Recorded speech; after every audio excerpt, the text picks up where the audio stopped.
Hello, my name is Professor Theo Farrell, and I commenced as the Trobe University's new Vice-Chancellor in February. I would like to begin by acknowledging the fact that tonight's event and our participants are located on the lands of traditional custodians throughout Victoria. I'm delighted to welcome you to the first event of this year's Ideas and Society series. Emeritus Professor Robert Manne, AO, a La Trobe University Vice-Chancellor's Fellow, is convening the Ideas and Society programme for the 15th year in 2024. Ideas and Society brings together some of the nation's most respected thinkers and experts to talk about the big issues facing our region and the world. Tonight's discussion follows an Ideas and Society event about Australia's housing crisis that was held last May. Today, the ability to find safe, secure and affordable housing of any kind is increasingly out of reach for many Australians. Moreover, this is accentuating existing inequalities in our society.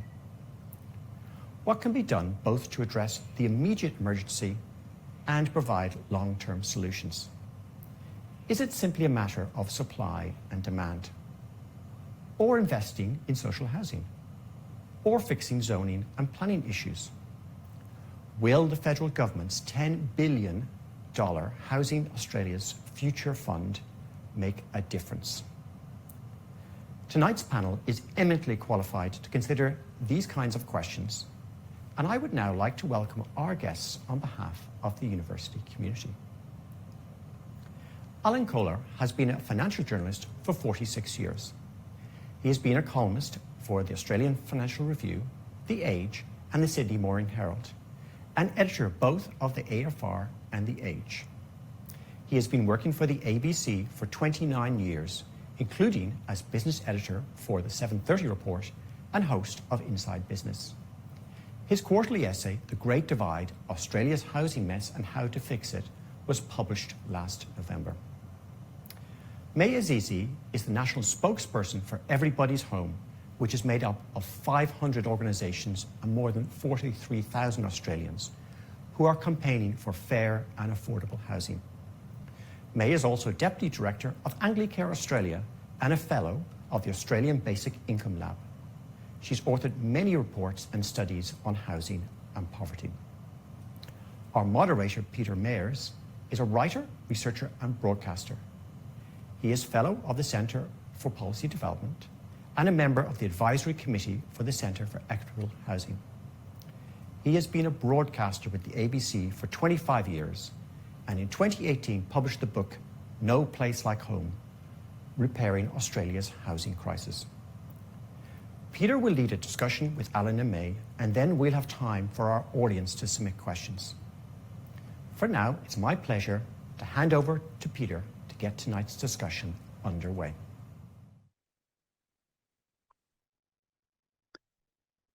So thank you very much, Professor Farrell, and it's a great pleasure to be hosting this conversation with Alan and May. Welcome to you both.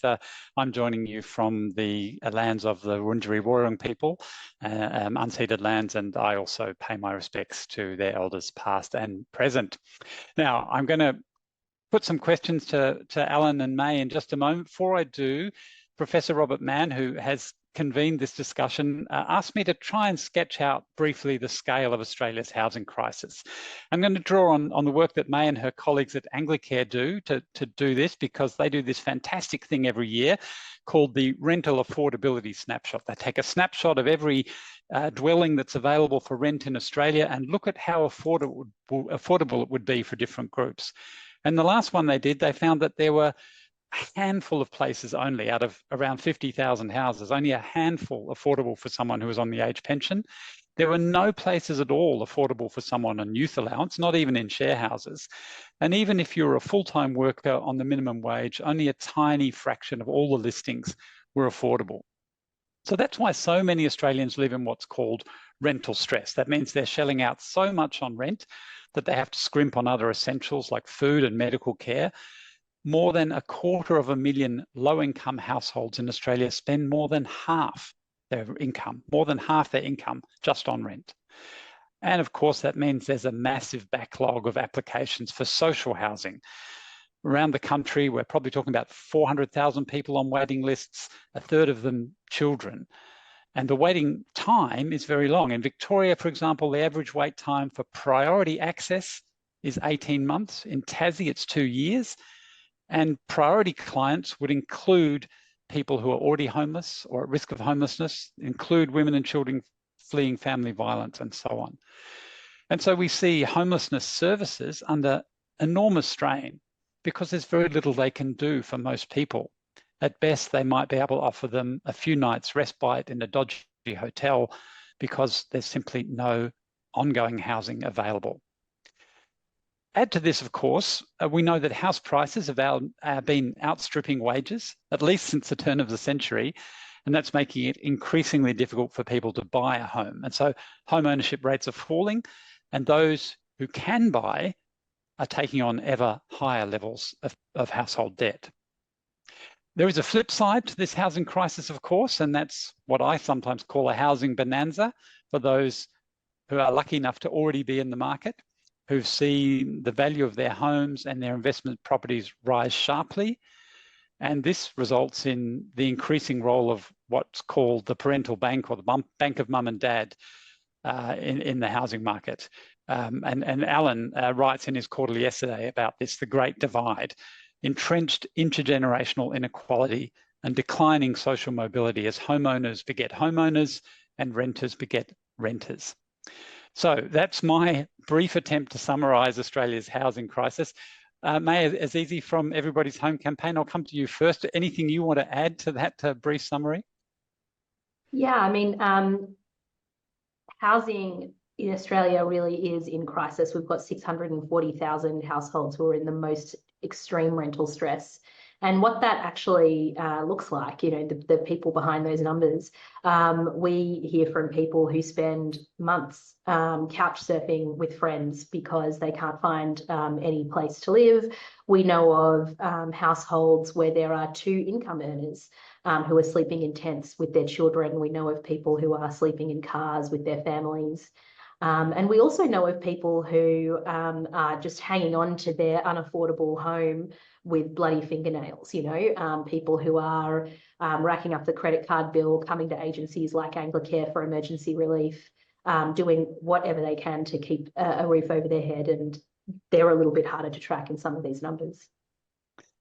Thanks, May. And Alan, anything you would want to add to that, my attempt to summarise the crisis? I'll just add one thing. I think that I quoted in the quarterly essay the first report from the Commonwealth Housing Commission in 1944 that was chaired by Leo Patrick O'Connor. And it opened with these words: "We consider that a dwelling of good standard and equipment is not only the need, but the right of every citizen. Whether the dwelling is to be rented or purchased, no tenant or purchaser should be exploited by excessive profit." Now, that kind of idea that housing is a right didn't last too long, I think. And, you know, it's worth thinking back to that time. I mean, we regard telecommunications as a right because there is such a thing as the universal service obligation that's imposed upon Telstra. We regard electricity as a right, water, all these things are a right. And, you know, the government provides them as an obligation of government. But for some reason, what's been lost over those years since then, what is that? That's 80 years since that report came out. That idea that housing is a right and an obligation of government has been lost. Okay, so I mean, that in a way throws to my next question, which is, you know, before we actually look at practical steps that we might take, I want us to try and imagine what a fixed housing system might look like. You know, if we imagine that all these great ideas we're going to put forward in our conversation are implemented rapidly, then in 20 years, it's all better. May, what does that fixed housing system look like? I think for me, it looks a lot like what housing used to look like in Australia. Obviously, we can't get in a time machine and go back into the past, but Alan does a really good job in his quarterly essay of going over the history of housing in Australia. You just mentioned that quote. In the 40s and 50s, Labor governments in Australia built public housing from the ground up, and it had a really major impact really quickly. Up until the mid-80s, about 1 in 3 renters in Australia was actually had the government as a landlord. And at the peak, about 1 in 4 new homes that was being built by the government. So we had a major footprint from the government in providing housing to people who needed it. That was their main response to housing affordability, providing housing directly to people. And all sorts of people used to live in public housing in Australia. Public servants, construction workers, teachers, all sorts of people. And then you go to the 80s and 90s, and what happened was all of the money and all of the policy levers moved into propping up the private market. We see that most notably through tax breaks to investors, which I think we're probably going to touch on a bit later. Sure But we also see it through things like Commonwealth rent assistance. So there was a big emphasis on moving away from providing housing directly and more on kind of propping up the provision of private supply. And when we look at countries that do this really well, they're countries where the government has accepted that it has a role to play in providing housing to people who need it. So to me and to our campaign, Everybody's Home, that's what a fixed housing system in Australia looks like, one where the government has accepted its role to provide housing to its citizens and is stepping up and doing that. And what countries would you nominate, May, as examples that Australia might look to emulate? Austria is a really popular example. Singapore is another popular example. Finland, another popular example. And those countries have place different emphases on ownership versus renting. So in Singapore, for example, the government builds homes and then sells them at cost to its citizens. Whereas in those European models, you see much more emphasis on the government supplying cheap rentals to everybody en masse. So, Alan, what would your fixed housing system look like? Is it similar to May's, or would you have any differences from what that repaired housing system would be? No, not very different. I think that the fixed housing system would have that the only people who are homeless are those who want to be. So nobody is homeless who doesn't want to be homeless. And the other thing, I spent a lot of time in the quarterly essay talking about this, and I think my focus has been on cost of housing, both the price of buying a house and also renting a house. And the whole problem, of course, is that it's become unaffordable. So what I demonstrated in the essay is that the price of housing on average has gone from about 3.5 times average income to 7.5 or 8 times household income. I mean, if you looked at in terms of individual income, it's about 10 to 12 times individual incomes, but households are lower because both partners work these days, often just simply to pay the mortgage. But anyway, so what that means is my children are paying twice as much for a house than they should. And rent is also too high. So the fixed housing system in 20 years' time or whatever it is, has house prices that are half as high as they are now in relation to incomes. I mean, obviously incomes will keep rising. So I'm not saying that houses have to fall by half. I'm just saying that incomes need to catch up. Well, in a way, you point to a key problem there, which is actually the last thing we want. Well, I think, we're building in all sorts of risks into the Australian economy and financial system by the way we're doing housing at the moment, because households are so heavily indebted, as you point out. They have to borrow so much in order to buy a house if they want to. And we have so much capital tied up in housing that could be used for more productive purposes. Yet if house prices were to drop dramatically, that would be devastating in terms of the economic impact, wouldn't it? Of course. So the GFC was caused in 2008 was caused by American house prices falling by about 30%. And that caused a global recession. So, obviously we don't want that to happen. We won't cause a global recession if it happens here, but it certainly would cause one here. So yeah, no, we don't want that. But the thing is, I think I personally think that in order for our society to function properly, it's essential that the house price to income ratio declines back towards what it was, if not all the way back to what it was 25 years ago. And that would mean house prices stabilising as incomes rise, so the relationship sort of goes back to something like it used to be. I think the equation's fairly simple. I mean, incomes are rising on average by 4% a year. So, if house prices are going to go back to three to four times incomes, they have to stay where they are. The prices have to stay where they are on average for 20 years. And when I mention that to people who've got a house, including my children, they are horrified at the idea. I mean, because it's not just a question of, what happens to the economy because house prices fall, but I mean, everybody's relying on houses to provide them with some equity, to provide them with wealth of some sort. And this is the problem I think we've got in this country, is that the whole system is geared around housing wealth, and the house prices always go up. But they don't always go up faster than incomes. They've only been going up faster than incomes for 25 years or 24 years. Yeah. Okay, let's turn to then what might be some practical steps forward. And there is, another reading of your Great Divide title, Alan, is the divide between two tribes, it's sometimes called in Australia on the housing debate. The one tribe is known as the supply-siders. They essentially say, we don't build enough housing because of planning restrictions and zoning restrictions and so on.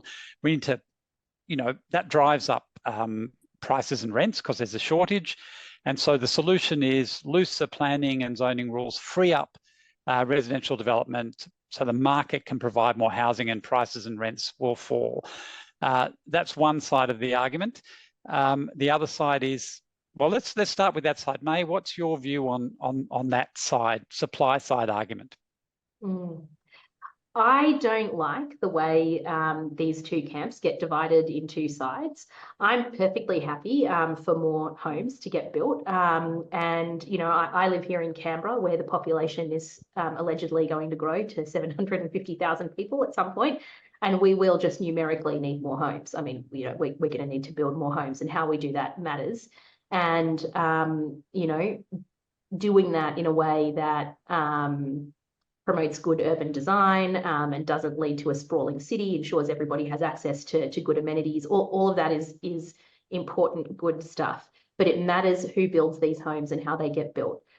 So one of the things I say all the time, and a lot of people don't believe me when I say it, is that Australia has actually never had more homes per person than we have now.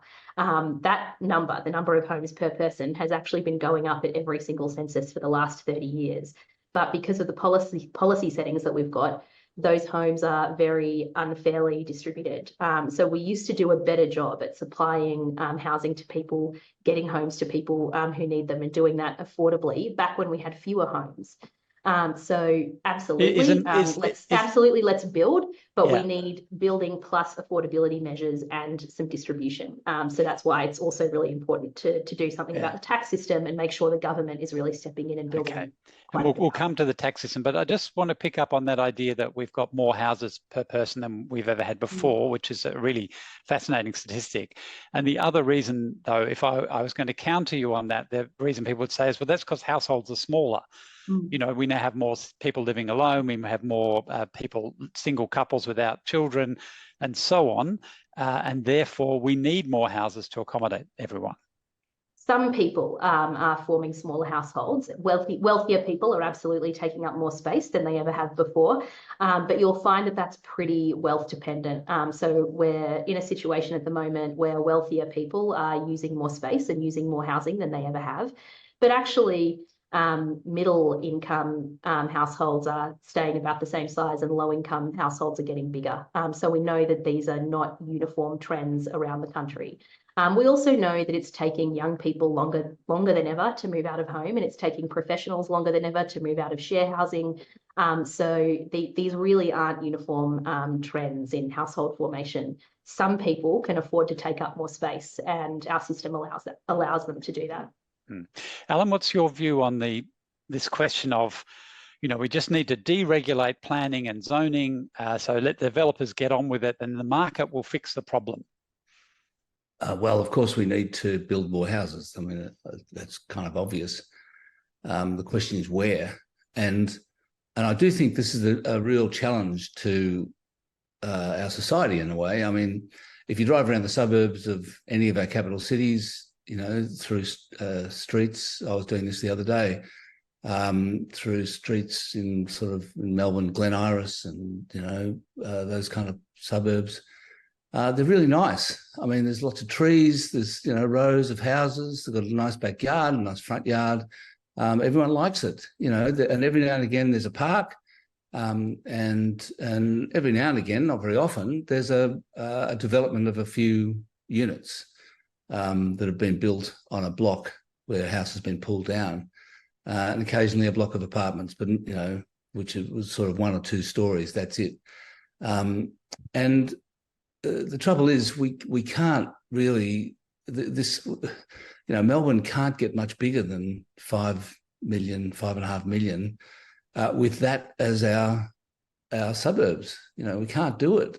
So it's a real. I think it's a challenge to, some leadership is required to say to everybody, listen, this place is going to get bigger. We're going to get 6 or 7 million people in Melbourne, within 10 years or whatever it is. And this is how it's going to have to look. And we can't have these suburbs anymore. So we might come back to this problem. It's so often called the problem of the missing middle, where you've got kind of leafy green suburbs that are not very dense, and how we redevelop them, or how we add more housing. One statistic, which is a pretty powerful one, in Melbourne, if it's to achieve its growth targets for denser housing, we've got to add 1.3 homes or 1 home for every existing 1.3 homes, or something like that. It's a huge amount, and urban consolidation is very difficult to do, and to do well. Yeah, well, and it has to do with what Mayor said. Mayor said about the where you need to have houses near amenities. You can't just, like, we're building quite a few houses in Tarneet and Calcutta and Armstrong Creek, but they're sort of deserts. These poor people, they've got no facilities. The roads are terrible. They can't, it takes them 3/4 of an hour to drop the kids to school. I mean, the whole thing is appalling. But so there needs to be some leadership and thought going into this. The suburb I live in is Hawthorne, and it's magnificent facilities there. Lots of shops, hospital, doctors, everything you need, train station, and it's great. But there's a limit to how many people you can cram in there, unless you start going up. So I think it is. It's not just a challenge for the councils. Everyone goes, "Oh, the bloody councils, they don't do enough approvals." But it's actually us. It's the people who have to confront the challenge to our way of life, in a way, because we have to choose between population growth and the way our suburbs are laid out now. We have to make that choice. We can't have both. Well, let's go to that question of population growth, because I'm jumping ahead. I'm going to come back to the tax question, which we haven't touched on yet, but because you've raised it there, Alan. I mean, there is a view, and we heard it in some of the comments submitted for this discussion in advance, and some of the social media comments around this event, which is that immigration is the problem, actually. And if we just didn't have so many immigrants, then our housing problems would be fixed, more or less. We basically have to cap migration, and then the housing problems will be solved. So May, I'll come to you first on the link between housing and immigration. How do you see it? Well, I think that there's been some really deliberate misleading framing about housing and immigration. As I mentioned before, we've actually never had more homes per person, and the cost of housing keeps going up. This crisis isn't about immigration. If it were, rents would have gone down when borders were closed during COVID, but instead they surged. This crisis is really about the unfair distribution of homes, and the government basically opting out of doing its job. The migration story, I think, is really a ploy to pretend that the housing crisis has been imported into Australia, when the truth is that government policy created this problem and only government policy is going to fix it. Alan? Well, I think it's tempting for a lot of people to choose one thing that's the issue, and it sounds, like sounds simple. Everyone, and people tend to choose the pet subject that they've got to be in their bonnet about. A lot of people have got to be in their bonnet about immigration in general, and so therefore they choose that as being the problem for housing. So I agree with May. It's not the key thing, but look, I think it's one thing. I think that I do think that in the past couple of years, housing immigration has been running ahead of the capacity of the construction industry. We get housing approvals data from the ABS, and a housing approval turns into a house in a couple of years' time. So there's no excuse for governments. Everyone knows how many houses we're going to have in a couple of years' time because we've got the data on approvals, and then we've got the data on starts. So then we know how many completions are going to be, when they're completed. So we know ahead of time how many houses there'll be. So there's no real excuse. I do think that the level of immigration tends to be driven by businesses seeking staff, and international students, of course, and by universities attempting to stay solvent. Because Australia chose to defund its universities, so the government doesn't pay enough money to the universities, so the universities have to desperately get foreign students to stay afloat. So you've got those two kind of things going on, and businesses want a large amount of immigrants in order to drive wages down, and universities need students. So Yeah, and I think we should also my comment here would be that we've seen a very unusual period where we had COVID and border closures, and then we had borders reopen, and we had a much higher level of very rapid immigration than usual. And that, of course, does put short-term pressure on the private rental market because there's so many people looking for a place to live. And we have to separate those kind of cyclical factors and unusual factors from the deeper structural issues at play. But the other thing you said there, Alan, is very interesting to me. You said, we know how many housing starts there are, how many houses have been approved, and so we can kind of predict how many will be completed. But actually, developers only build new housing when they can see themselves making a profit, right? They don't build it because there's going to be a move in population. They build it because the market conditions are right. And so the irony here is, if we want more building, don't house prices have to go up to encourage developers to build more? This is the kind of weird problem, isn't it?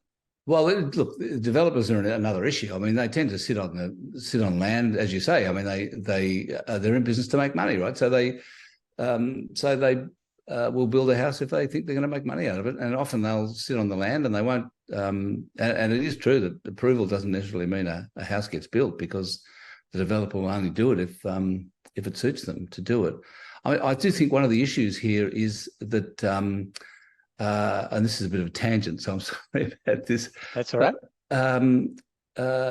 Building is a terrible industry to be in. Builders. It's very interesting, the employees of builders are protected by the Fair Work Commission and the Fair Work Act, and there's minimum wages, and they get workers' comp, they get superannuation, all this stuff. Builders and subcontractors don't get any of that, and in fact, what they have is a building authority that's all over them all the time, and they're regulated uphill and down dale, and so they have to build their houses on fixed contracts. So they've got to try and guess what their prices are going to be like in 6-12 months when they build them, and half the time they lose money.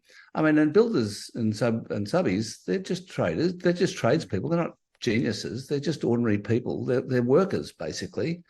And I think that one of the issues is that builders are leaving the industry because it's terrible.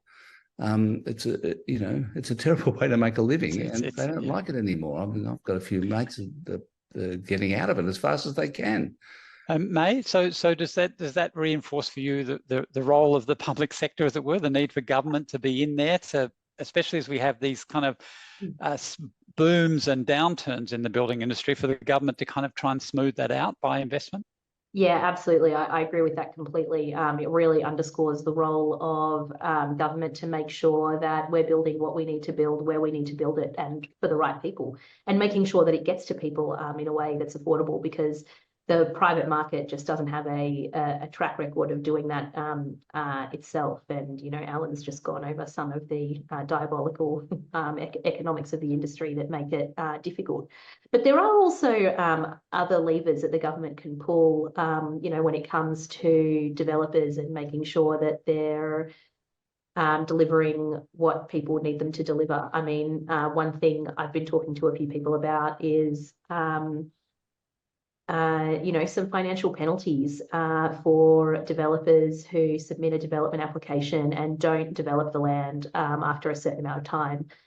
We know that people owning land and then having a successful DA put onto it adds a lot of value to that land. And we know that a lot of developers... The DA being a development application. To sit on it while it gains value. So there should be some penalties, or at least a price to pay for people who are making money on land values in that way. Yeah. There's a property just down the street from me here, where I live in central Melbourne, and it was for sale. And the real estate agent sign said, "Great land banking opportunity." So it's not just that, you know, it's a whole strategy clearly that is advertised for. It was in that case anyway. Let's come back to the other tribe in the housing debate, if we can. And so we've talked a bit about the idea that we need to free up the market by simplifying zoning and planning regulations and so on.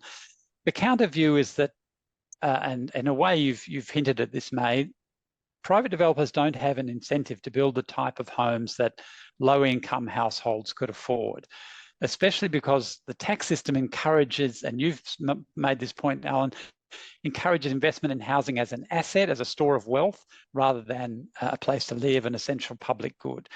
And so this critique says, well, the key is actually tax reform to reduce speculation, so that, you know, we would reform negative gearing and the capital gains tax discount, and as well as investing, as May suggests, as more public money into housing. So, Alan, how important do you see the tax side of this being? Well, when I approached worked on the quarterly essay, I thought how I'll approach this is I'll figure out what's happened to housing, and then I'll also try to figure out when it happened. So I've got some charts, and it's quite clear that the upswing in house prices began in the year 2000. Before that time, houses increased roughly at the same rate on average. I mean, obviously there were ups and downs, you know, in particular years, but on average, over the long term, houses increased at sort of 3 or 4% a year in line with incomes, and then they started rising at 6% a year after the year 2000. And you can see the sharp sort of rise in the line on the graph. Whether you look at house prices, a multiple of incomes, or housing assets in total as a percentage of GDP, you can just see that it starts rising more quickly in 2000. So what happened then? What was the thing? The answer is, in September 1999, the Howard government halved the capital gains tax, as part of a whole lot of tax reform. One of the things was that you only paid a capital gains tax on 50% of any capital gain. Up to that point, from 1985, when the capital gains tax was introduced by the Hawke government, it was adjusted for inflation, so that you deducted the CPI over the years that you held the asset. You deducted the CPI from the capital gain, and you paid a tax on what was left. And so they changed that. And so the two things that happened there. So their argument in 1999 was that 50% deduction or discount is about the same as the inflation adjustment. And it was then. That's true. But the trouble is, inflation was high then. Now it's low. I mean, inflation kept falling. So it quickly became, 50% discount quickly became much more than an inflation adjustment. And the other point that I think, and the more important one, is that nobody really understands inflation. And the CPI adjustment, nobody gets it. Nobody kind of knows what inflation is. You know, ordinary people who are not studying this stuff don't really get it. But everyone understands a discount. You know, everyone goes shopping and they know what a discount is. And when you hear about a 50% discount, there you go. It's off to the races.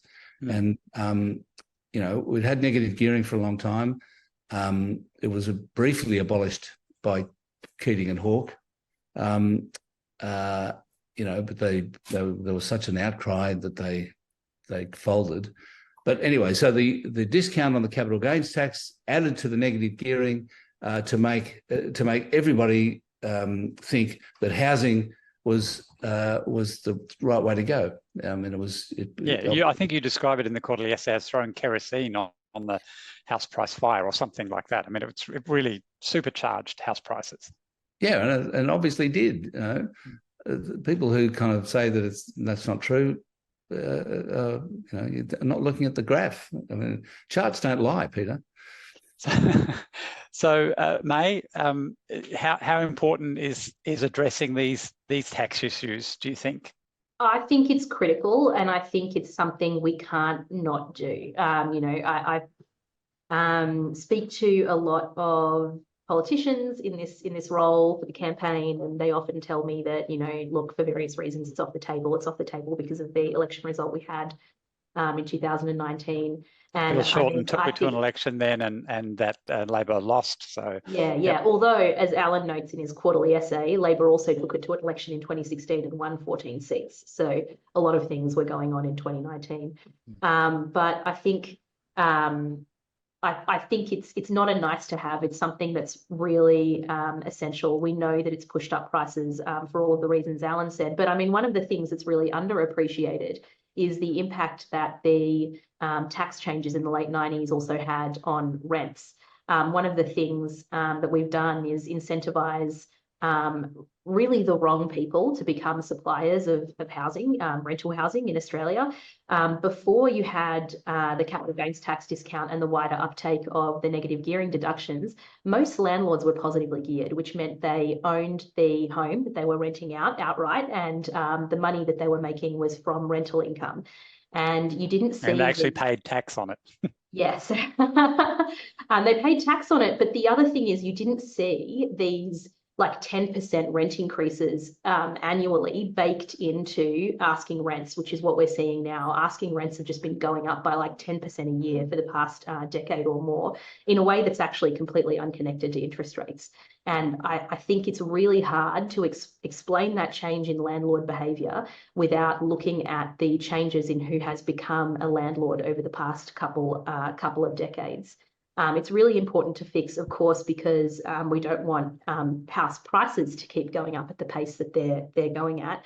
But it is really important that the people who are supplying rental homes in Australia are people who aren't so highly leveraged they can't, you know, give a tenant some hardship waivers for a few weeks if they need it. That they aren't so highly leveraged that they can't make basic repairs when they're needed, that they aren't so highly leveraged that they freak out whenever there's a small interest rate increase. It is really important that the people who are suppliers of housing in Australia are people who are equipped to do that. But right now we've created a system where we've turned to hobby landlords basically to do most of that heavy lifting, and they're just not suited to it.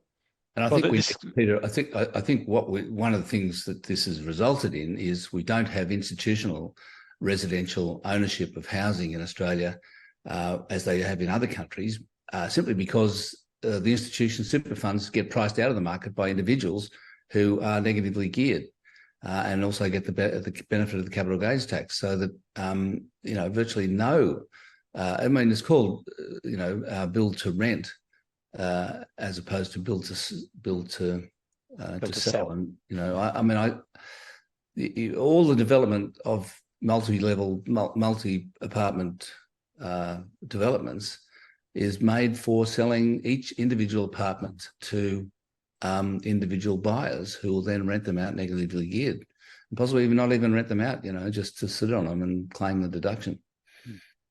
So there's a couple of things that emerge from this. If we were to do these sorts of tax reform, reforming negative gearing, the capital gains tax discount, one advantage would be the government would have more revenue that it could spend on public housing.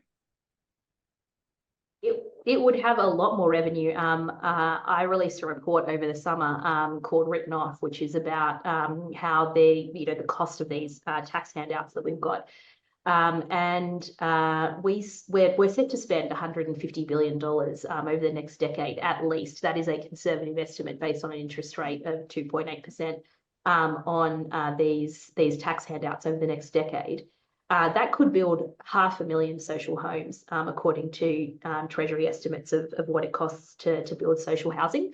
But the other thing is, if you look at what we're spending on social housing, it's $1.6 billion a year.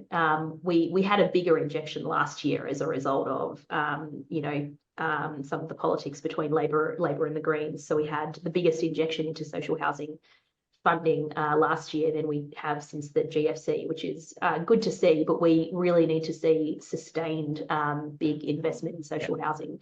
And right now, what we're losing to these tax discounts absolutely dwarfs what we're spending on social housing. So what you're saying is we need sustained year-on-year investment with Absolutely. sort of decadal long time frames, Yeah. as we do on spending on defence, for example. We have no trouble planning 30, 40 years ahead for defence, and we need the similar kind of vision for housing. Or schools or hospitals. You don't starve schools and hospitals of funding and then just give them, one injection, injection every couple of decades. And Alan, the point you're making about if we change the way in which we tax housing, particularly these tax discounts for small-scale investors, hobby investors, as May called them, then we would restructure the industry. We would possibly create the conditions for institutional investors to come in, and they would then have an interest in providing housing where the return is based on the rent that people pay, not on the future capital gain that they're hoping to get when they sell the property 10 years down the track. Yeah, well, that's right. So one of the reasons super funds don't really like or don't get into housing, apart from the fact that they get priced out by the individuals, tax supported individuals, is because super funds see property as a yield investment. They invest in shopping centres and offices and other commercial property in order for them to get the yield. There's not much capital gain in commercial property. There's just kind of steady inflation rate type capital gains. And so they don't really get residential housing because they see property as I say, yield, not capital gain. But residential housing is all about the capital gain. And that's because of the way the tax is structured, right? The tax exactly, and the yield from residential property is about 2%. Because prices are so high, even though rents are high, it's still a very small percentage of the price. So super funds can't get their heads around it. So yeah, I mean, I think what we need, it would really be good for the industry if we had institutional ownership, so that they were in the business of supplying housing. That was one of the things they did. Was one of the things they invested in was the supply of housing to renters, which they do in the US and in other countries. Australian super funds are quite big in investment in housing in the US, for example, and other countries. What is? I mean, the problem here then is the politics, really.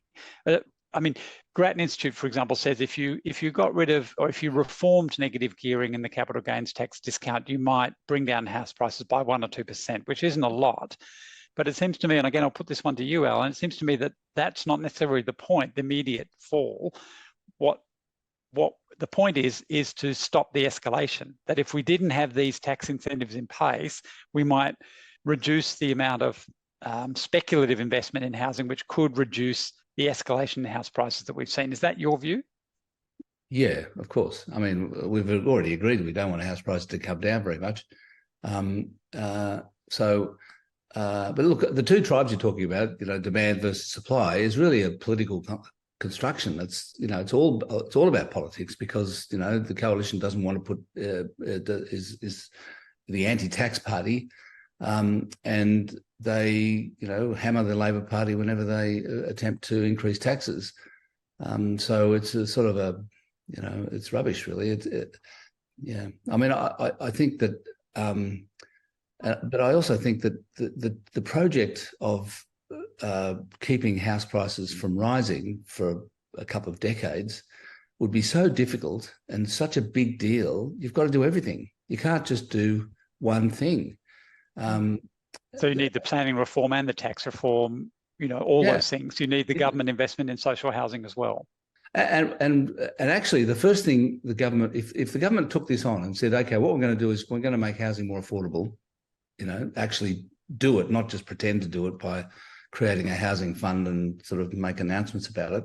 I mean, if they actually decided they wanted to do it, they would have to spend 12 months at least persuading Australians that it was a good idea for a start, because most Australians own a house and therefore most Australians want them to go up in value.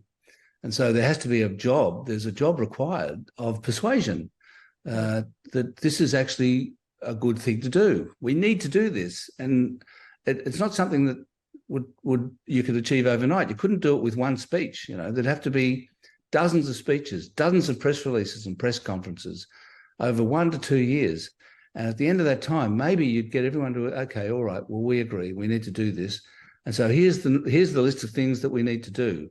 We need to get rid of negative gearing, or at least focus it on new housing. So May, you're smiling at this. What?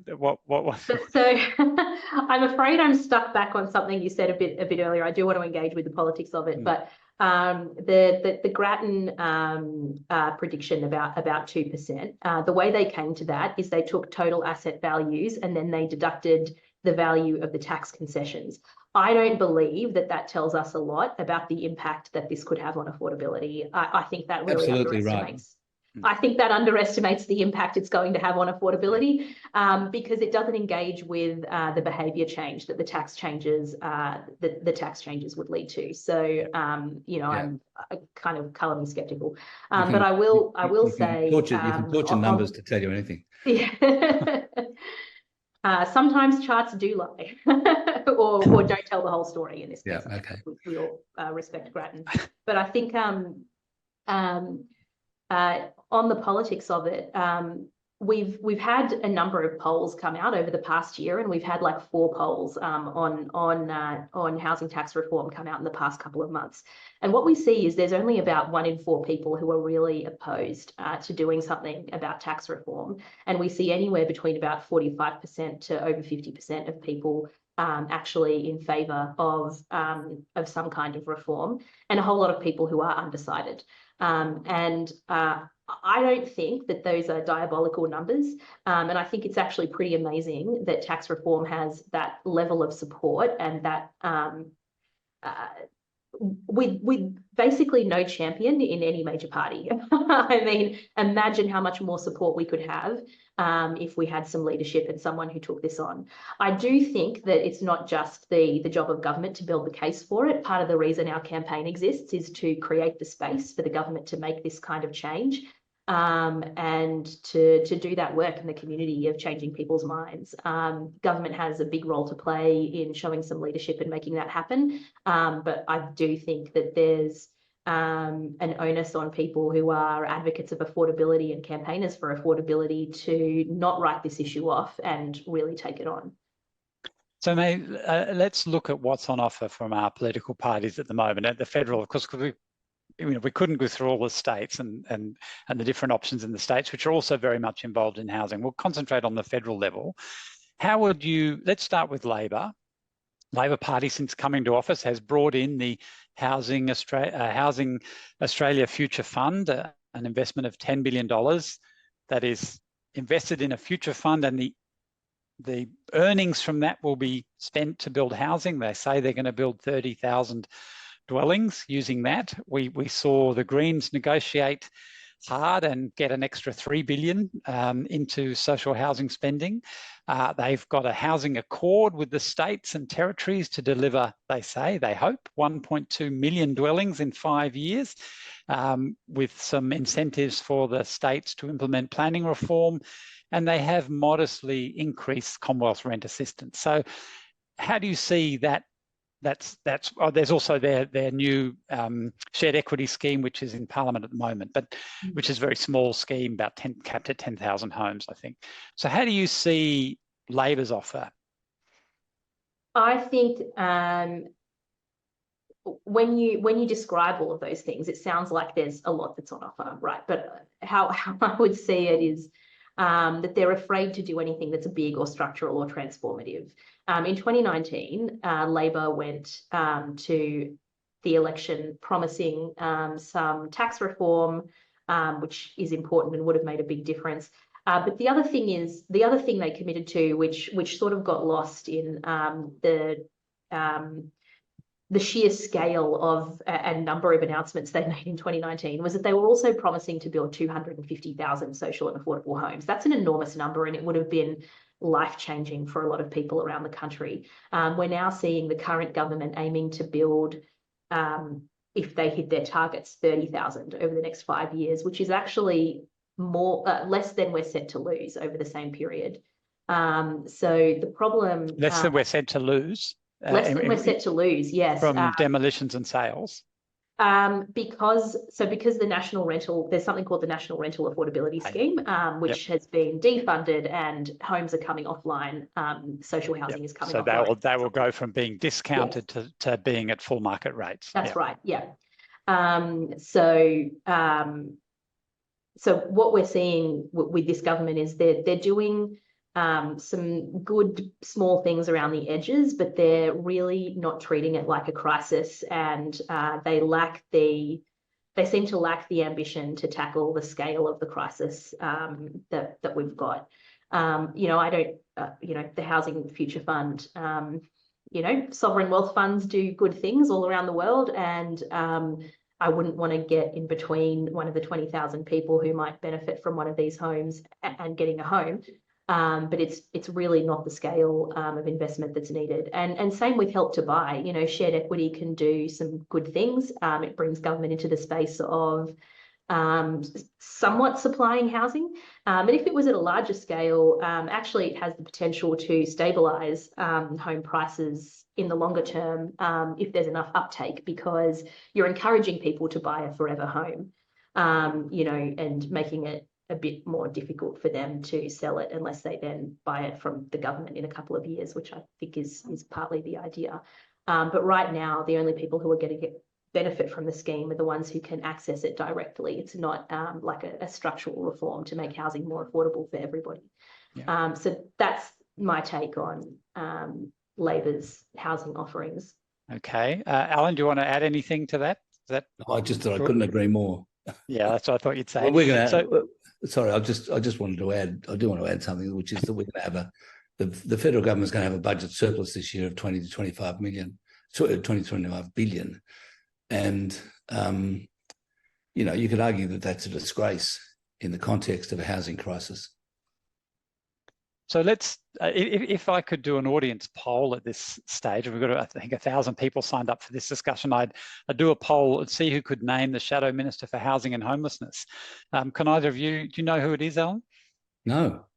So it's Michael Sukkar, who was actually of course. The Housing Minister in the Morrison government. It's been almost invisible. In fact, one Liberal MP told The Age after the Dunkley by-election that it's actually the Greens' Max Chandler Mather who's become the Shadow Housing Minister, not us, which is an interesting comment. There is, following an opposition reshuffle, Senator Andrew Bragg has now been added to the Shadow Ministry as Assistant Minister for Home Ownership. Interesting choice of words there too. But Alan, the Coalition's offering, as far as I can understand it, on housing policy is to say that people should be able to access their super to buy a home. Is that a good idea? Or do you see any more that the Coalition has to offer? the coalition's got absolutely nothing to say on the subject. I mean, the idea of accessing a super is ridiculous. Why? Well, because it's for retirement. You know, it's people's savings. I mean, and it's not going to do much anyway. It's not really. What's it going to do? But most people have got about $20,000 or $30,000 in super. I mean, the people who have got enough super for it to make a difference are fine. They don't need it. So yeah, I mean, I just don't think that's. It really shows that they've got nothing to say on the subject at all. I mean, which is why Michael Sukkar is invisible, because he's got nothing to say. May, do you in your dealings with the previous government and the shadow and the opposition now, do you see the coalition working on ideas, coming up with ideas, having something to offer? I think the coalition see the housing market as like a weather system that they have no control over. You know, I don't think they see a role for themselves in stepping in and doing anything to make housing more affordable for people in a structural way. I agree with Alan's comments about accessing super. It's really just something that's going to push up the cost of housing if a lot of people do take it up. Like a first home buyer grant does, yeah. But one of the interesting things about the way they designed it at the last election was they made it sound like a lot of people were going to be able to access their super to buy a house, but actually what they announced was a fairly limited program. It'll be interesting to see if they have any kind of change of approach in the next couple of years, but I'd be very surprised. So what about the Greens? As I say, they've sort of been making the running in a way more than the coalition on challenging Labor on its housing policies. Their latest announcement just the other day is to scrap negative gearing and the capital gains tax discount, and to use the money, the revenues it saved, for the government really to become a developer and build 360,000 homes in 5 years. Some for sale, most for rent, some for discount, but it's very highly subsidised rent, some at other rates. And of course, they've long been arguing for a rent freeze too on the private rental market. Alan, what's your observations on the Greens offering? Oh yeah, that's pretty good. I don't think abolishing the capital gains tax discount is realistic. I think that the Bill Shorten Labor Party policy of confining it to new houses only was the right one. Because then it would actually be an incentive to add to supply. Negative gearing. Yeah. I mean, I do think it's reasonable to adjust capital gains tax for the CPI. For inflation, so that, yeah. Yeah, so having no discount at all, just paying income tax on all capital gains would be a bit tough. I don't think that's going to fly. But I mean, I think that the point that May made, and also the Greens are making, which is that the money you save from adjusting those things would fund a lot of affordable social housing. Mm. So May, what did you think of Max Chandler-Mather's press club presentation? I think it is the scale of ambition that we need to see if we're actually going to treat this problem like a crisis. But I also think that if we are going to scale back these tax concessions, one of the things I was saying before is we're extremely reliant on hobby landlords to deliver or to deliver a lot of the rental housing. And if we're going to scale that back, the government is going to need to step up. We do need to replace those landlords with somebody. And I mean, I think that I've seen a lot of people get straight into the detail in the past few days about why this aspect of it wouldn't work or that aspect of it wouldn't work, or for example, there's a criticism that it should be targeted at the people who most need and can least afford housing, rather than being as broad as he's proposing. But I think at its core, the idea that the government should be a supplier of housing and that's really the intervention that's needed to bring costs down and make sure everybody can get a home and get one affordably, I think is a good idea. And I would just add one more thing. I think this isn't something that came out in the PBO costings that the Greens released. Parliamentary Budget Office. The Parliament, sorry about that. I'm normally pretty good about using the jargon. But, you know, I live in Canberra. Canberra actually used to be 70% public housing. And it was mostly public servants living in public housing, and they paid a market rent. And the system was a lot actually more affordable and sustainable to run than the current system we've got, which is for people at the absolute margins who can't pay into it. We're spending a lot more delivering less housing. So doing something at scale that's aimed at a broader cross-section of the public makes sense to me. Yeah, I mean, I grew up in Adelaide, and of course the whole northern suburbs, Elizabeth, were built by the South Australian Housing Trust and built in order to attract industry and as a whole kind of development, economic development project. I'm starting to take some questions through from the audience, and we had a lot submitted in advance. And one of those is about short stays. So I think Airbnb and others. How do you think short stays, this kind of the rise of the Airbnb type short stay accommodation, has affected the availability of rental housing? I might jump in there because I had an op-ed up about this at The Guardian just about 2 weeks ago. I see the Airbnb issue as the symptom of a problem, right? I think a big part of why we have this enormous proliferation of Airbnb and stays is actually the fact that the short stay hosts are able to access the same tax concessions as hobby landlords and use them in a way that's actually much more damaging because they're actually not providing proper rentals. So you can get the negative gearing tax deductions, you get access to the capital gains tax discount, and actually the negative gearing deductions on Airbnbs and stays are wild. You can write off artwork, you can write off cleaning once a week, you can write off all sorts of things. And in fact, the home can be empty as long as you can show the ATO that it's listed.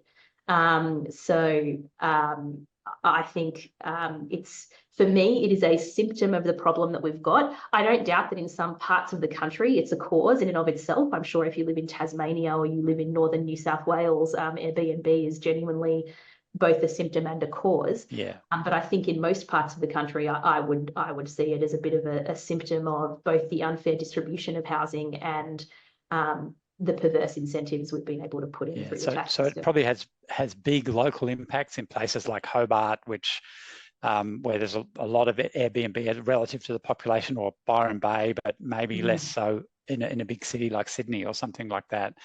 What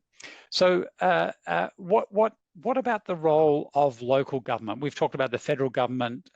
What about the role of local government? Is there much local government could do in this space? I mean, for example, in England, public housing was council housing. It was provided by local authorities and still is. About 10% of housing is council housing still in the UK. Alan, any or 7% I think it is now, yeah. Look, I think one of the problems with the councils is that it's really patchy. I mean, some councils are great and are doing a lot of good. Some councils are nightmares. And it's two things. It's firstly the release of land approving developments, but also the ease with which they allow developers to build developments. The sort of the processes they put developers through is also wildly different per council. So I just think it's all over the place.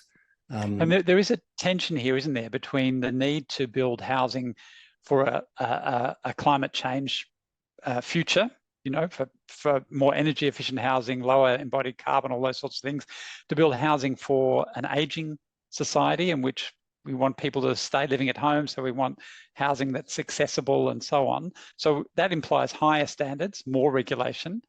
And on the other hand, we want to build quick and fast and cheap to just create more supply. So how do we manage that tension between the quality and building for climate change and things like that and boosting supply? I mean, there does seem to be a real tension here.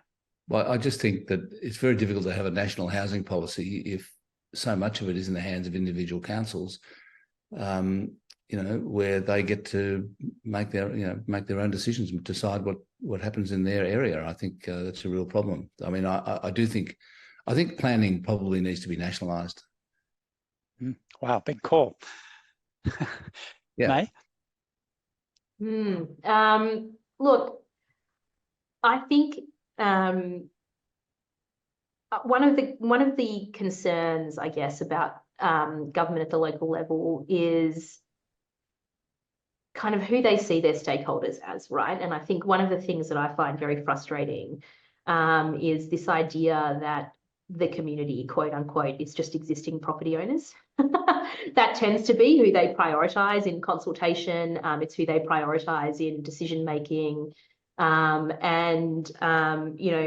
I was at an event a few weeks ago and this woman was talking to me about how you know, the ACT government keeps trying to build facilities and housing in your area and they're not listening to the community. And I was like, I think by community you mean you and your neighbours. I think a whole lot of people, particularly in inner cities, right, use inner cities, you know, who don't live there necessarily and ought to have a say. And I think we need to broaden our idea of what local democracy is beyond just people who own existing properties, because I think it's one of the things that skews what we do. But I think it's also one of the reasons why we have such a toxic conversation at the moment about planning.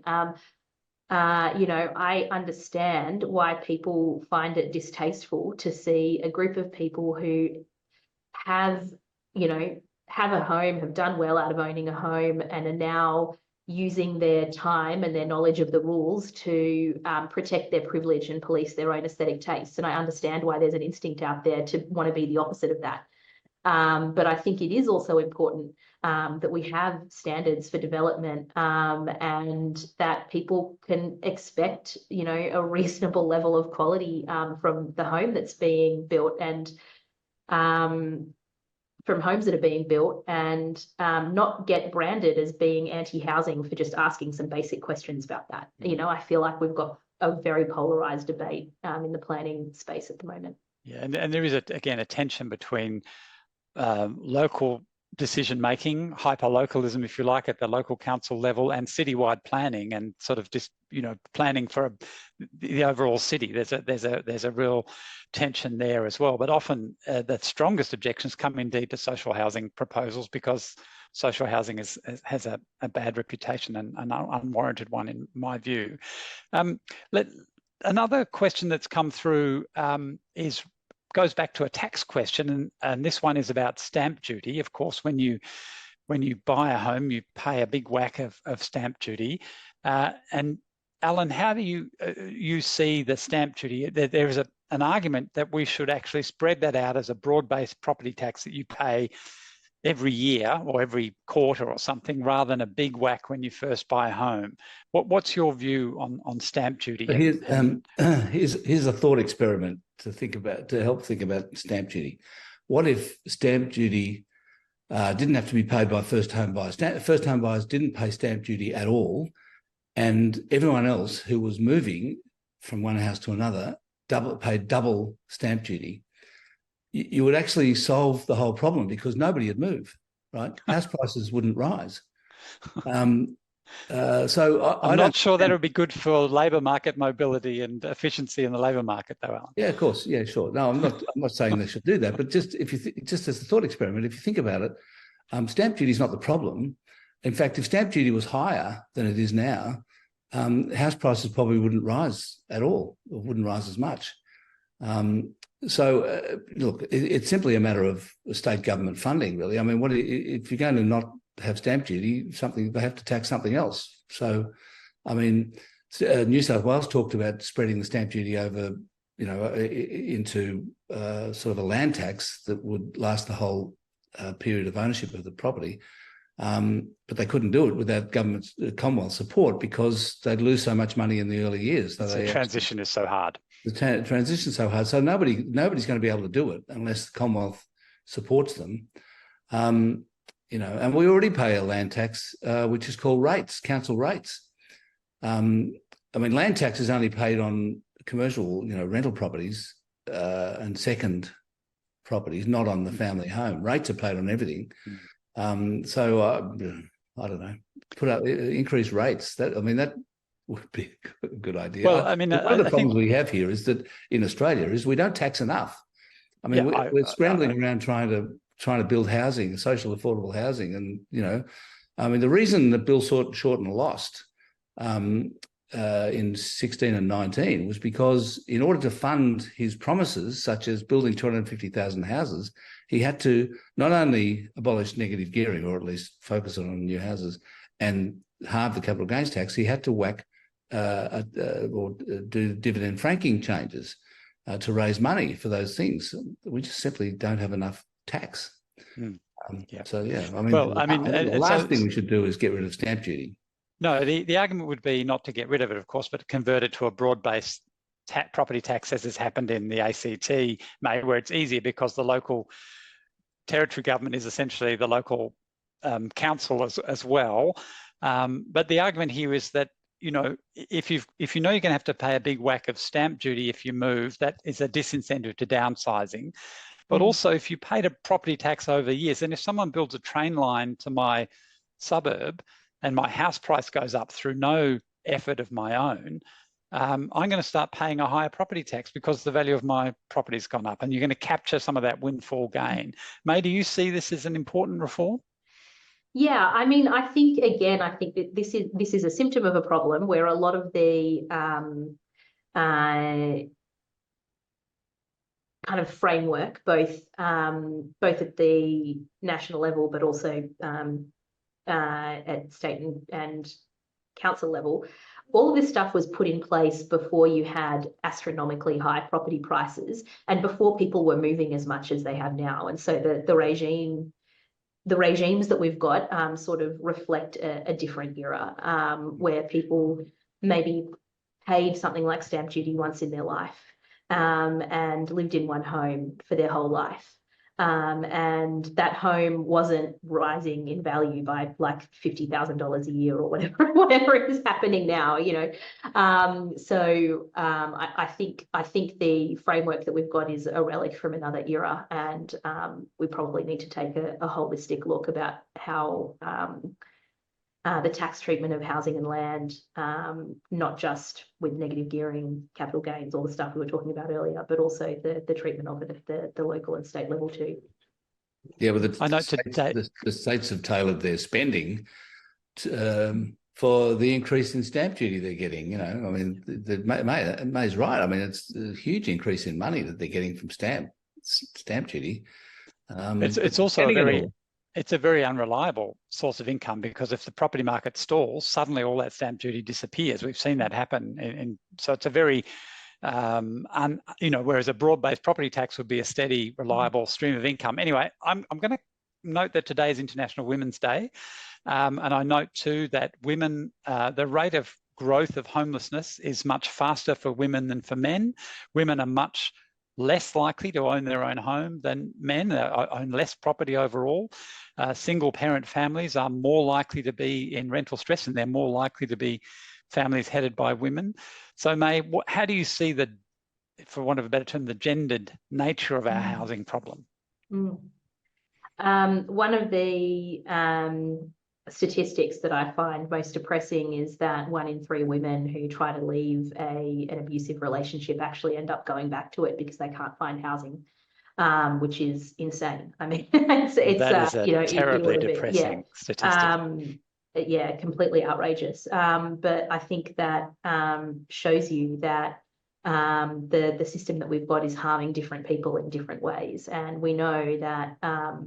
We hear a lot about how young people are affected by, rising rents and rising house prices. But for people who need to get out of a bad situation quickly, the lack of ability to find a home and find a home that they can afford and find a home that might be suitable for them and also maybe children it's diabolically difficult. And we know that the services that are there supposedly to support people are also turning a lot of people away because they just don't have either the emergency accommodation or the ability to put people in longer term housing when they come to them for help. It's an issue I'm extremely familiar with here at Anglicare. You know, the homelessness sector turns away an enormous number of people every single year just because we literally don't have the ability, we don't have the room to help everybody who needs it, which is horrific. I will say, though, there is some good news this week, which is that the federal government has finally committed some permanent funding for there was a cut on the books that was coming up for specialist homelessness services, which has a very boring history to it, but that's finally been resolved. It's something that the sector has been yeah, and it's about $75 million Yes. worth of guaranteed funding. Yes. That means that people who were wondering whether they'd have a job next month no longer need to worry about whether they'll have a job next. It is good news, as you say. It's a sector where mostly women work in it, but also mostly specialist homeless services are mostly for women as well. So it's a good thing. Okay, Alan, I'm going to come to a question that is on the chat, as that one prompted me. That was also a question from one of our audience members. But this one is a question whether the first home buyers scheme, by which I presume we're talking about first homeowner grants and first home buyer stamp duty concessions and so on. The question is whether that should be capped at dwellings that have 1 bathroom and 3 bedrooms. So I wonder what you think of that suggestion. I haven't heard that one. That's a new one to me. Yeah, I mean, I would have thought the thing would be to scrap them altogether, right? Because these first homeowner grants and stamp duty concessions simply drive up the price of housing, don't they? Yeah, that's right. But I'm just struggling to understand the relevance of 1 bathroom, 3 bedrooms. People should only be able to buy a modest home, I think, is the point. Oh, I see. Oh, right. Look, the first home buyer grants are all capped. I mean, I think it's very difficult to buy a mansion with a first home buyer grant. So I don't think that's particularly relevant. I think the first homeowner grants are just an attempt by politicians to appear to be doing something without doing something, really. And that they have an inflationary effect. Absolutely. They just go on the price. Yeah. So let me and what's more, they don't just, it's not just the amount of the grant that goes on the price, because it enables people to borrow more. So it actually, you've got to multiply whatever the grant is, you multiply it by 5 to see what goes on the price. Right. We've talked about the nature of the private rental market in Australia, the hobby landlord, if you like, as May described it. There has been a push for tenancy law reform, particularly in Victoria, tightening up of the rules around tenancy. Then there's also, people should be allowed to have pets. You can't just be chucked out for no reason. There has to be a good reason, especially, for you to have your tenancy ended, like you haven't paid the rent or something, or the family needs to move into the home, something like that. You can't just end people's tenancies, as you can in many jurisdictions in Australia at the moment. Whenever this comes up, we hear a kind of warning that these landlords will be driven out of the sector, and so we'll have fewer rental properties available because it's too tough for the landlords to meet all these requirements. May, what's your view about tenancy law reform and how important or problematic it is? Oh yeah, poor things, the poor landlords. I think we've got a real inconsistency, right, in the way we treat essential services in Australia. If you look at things like utilities, water, electricity, it is extremely hard to cut people off. Your provider is legally required in most states to offer you hardship arrangements if you can't pay. It's practically impossible to cut off someone's water or electricity unless they're just serially not paying and not communicating. Even water, they muck around with your water pressure and do all sorts of things before they just switch it off. Whereas you can just be kicked out of your home in most parts of the country for no reason. You can have the rent raised in completely arbitrary ways without limit in most parts of the country. The furthest some states have been willing to go is to limit the number of times you can get a rent increase over the year, but very few parts of the country are actually willing to say what a reasonable rent increase is and put some regulation on it. So it's a conversation that's well past time for us to be having. And the framework that we've got is a hangover from an era where nobody really rented permanently. Australia has gone from being a country where people rented, at some point in their lives while they were saving to buy their own home. And the legal framework that we've got is one that we've inherited from that era. But we now have 1 in 3 people who are renting, and many of those people are now going to be renting for life. They shouldn't be copying, huge rent increases every year. Rents have gone up by 75%, asking rents, according to SQM research, since the start of the pandemic, March 2020 to now, 75%. I don't know anybody who's had a 75% wage increase in the last couple of years.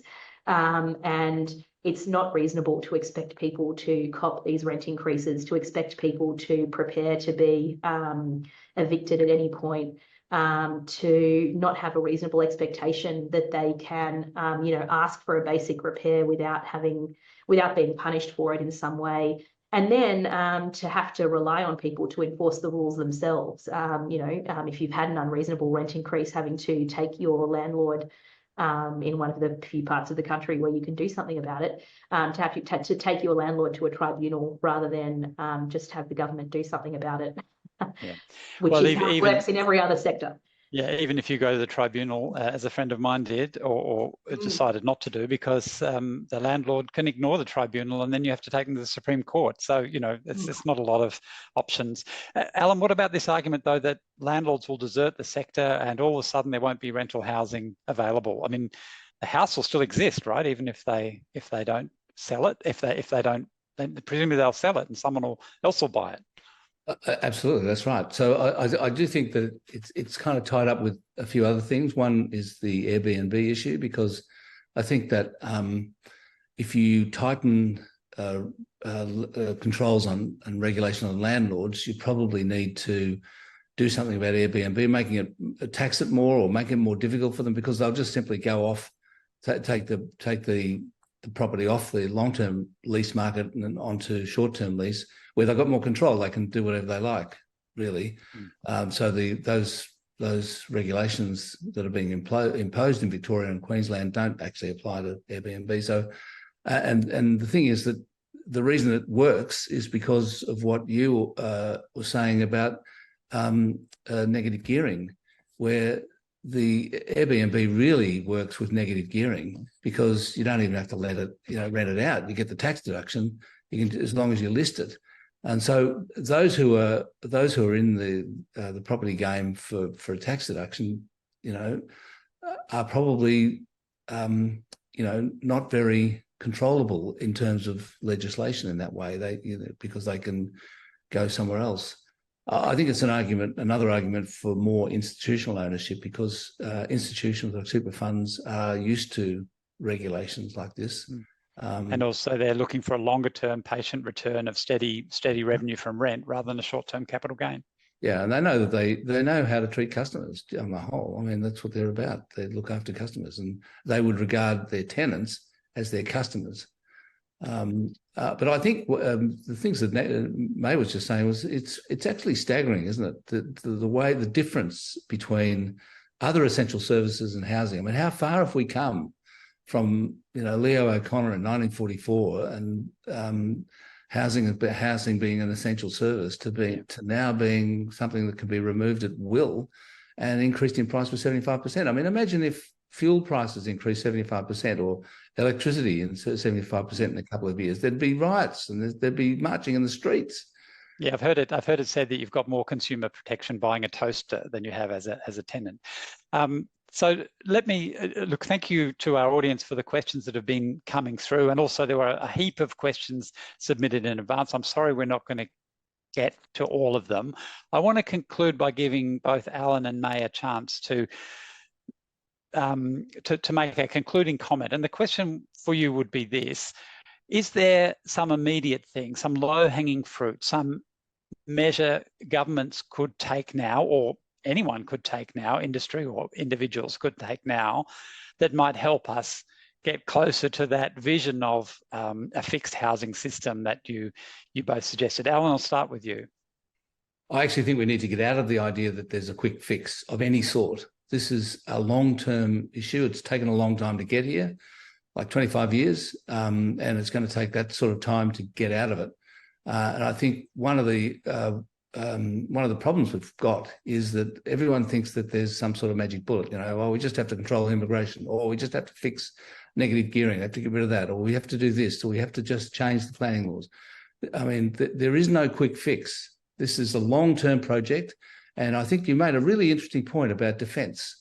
People, we're making defence planning, white papers, that are decades in the future. And that's exactly what needs to happen with housing. We need to have a really long-term vision and put in place, publish a white paper, and think about it for decades. And the problem is, though, that we've got a high level of bipartisanship on defence, and we don't have that on housing, right? Right, sure. But I mean, the problem is that the thinking that there's a quick fix just leads you up the garden path. There is no quick fix. And so, so therefore, if you think there's a quick fix and you try to do it, it doesn't get fixed. Nothing, it won't get fixed unless you adopt a long-term approach. May, what about you? Do you see some immediate measures or some practical policies that government could implement or we could push for? Yes, in the sense that there are things that the government can do right now. It can right now start building more housing, funding more housing. It can buy more housing, by the way. That's something we didn't get to talk to, but it's something that the Queensland government has announced that it's doing because they want to start tackling this problem at speed and at scale. They're not just building, which takes time, but they're also buying homes off the market. So there's lots of different pathways for the government to go. But I mean, as Alan said, we need to be doing everything. We need to be raising the rate of job seeker and other working age payments so that renters who are on the very lowest incomes and who absolutely can't compete in the rental market at the moment have a bit more space. We need to be building more housing, building more public housing, I should say, building more social housing. And we need to be starting the work of doing tax reform because we know that that's going to take some time. But at the end of the day, I really think that government created this crisis, and it is the solution to this crisis if it wants to be. And it can, regardless of how much time it takes, it can start tomorrow. And if it was serious about this crisis, that's what it would be doing. And so maybe all of us as citizens need to be a lot noisier about it, right? Yes. Actually, look, I'll have one more bite of the cherry and say one more thing. Many more people live in housing and rent and use their homes, use their housing as a home than people who invest in it, right? Yes, we have a lot of investors compared to other countries, but we also have a lot of people who want housing to become more affordable, including people who benefited from the system that we've got. Alan makes a really good point in his quarterly essay about how people who've benefited from the system that we've got are now having to turn around and subsidise their children because housing is so out of reach for them. I think the issue is that the people who need housing to become more affordable haven't got political power, and they need to start building political power and making themselves heard. Okay, thanks, May. Look, again, thank you for participating in this conversation. To our audience, thank you for your questions. I'm sorry there was no way I could get to all the questions that you submitted, but particular thanks to our expert speakers, May Azizi from the Everybody's Home campaign and financial journalist, Alan Kohler, author of that really terrific quarterly essay, which you can find easily enough. I'll leave you. Well, Alan stole, I wanted to leave you with some parting thoughts. Alan stole on one of mine, which is this idea that there's no quick fix. And certainly this is a complex problem, decades in the making and decades in the fixing. And we have to operate on lots of different fronts. And my other parting thought, which we've also kind of touched on, but I want to reiterate it, it comes from really from Professor Robert Manne, the curator and convener of this series of Trobe's Ideas and Society program discussions. And thanks to Robert for instigating this forum and inviting us to be part of it. And Robert's point is this, that ensuring that the Australian people have adequate housing is a fundamental responsibility of government. And we see that education is seen this way, health is seen this way, defence is seen this way, as we've mentioned, by all major parties. Essential public goods that can't be left entirely to the market to deliver. And so my closing remark would be it's time we elevated housing to that same status. But again, thank you very much to May and Alan. Thank you to our audience. I hope you found this an engaging discussion. I hope you gained some new perspectives on this issue, which does affect all of us. If you'd like to listen to the discussion again or share it with friends or colleagues, it will be available on demand in about 2 hours' time. You'll be emailed a link, and there is a short feedback survey coming up, which will pop up on your screen at the conclusion. So if you could please take time to complete that and tell us how we can continue to improve these discussions. Thank you again, and have a good weekend.